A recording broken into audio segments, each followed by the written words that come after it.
తిరుమల శ్రీవారి ఆలయంలో నేటి నుంచి 3 రోజుల పాటు నిర్వహించనున్న సాలకట్ల వసంతోత్సవాలు ప్రారంభమయ్యాయి. చైత్ర శుద్ధ పౌర్ణమికి ముగిసేలా ఉత్సవాలు నిర్వహిస్తోంది టీటీడీ. ఉదయం ఉభయ దేవేరులతో ఊరేగుతూ దర్శనమిచ్చారు మలయప్ప స్వామి. అనంతరం వసంత మండపానికి వేంచేపు చేశారు అర్చకులు. వసంత మండపంలో అభిషేకాలు, నివేదనల అనంతరం స్నపన తిరుమంజనం నిర్వహిస్తారు.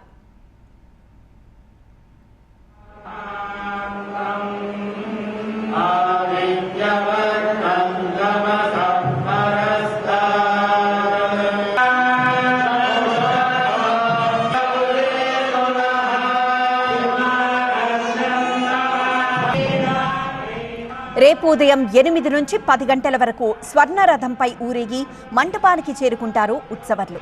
ఎల్లుండి శ్రీదేవి భూదేవి సమేత మలయప్ప స్వామితో పాటు సీతారామ లక్ష్మణ ఆంజనేయ స్వామి, రుక్మిణి సమేత శ్రీకృష్ణ స్వామి ఉత్సవర్లకు అభిషేకాలు నిర్వహిస్తారు.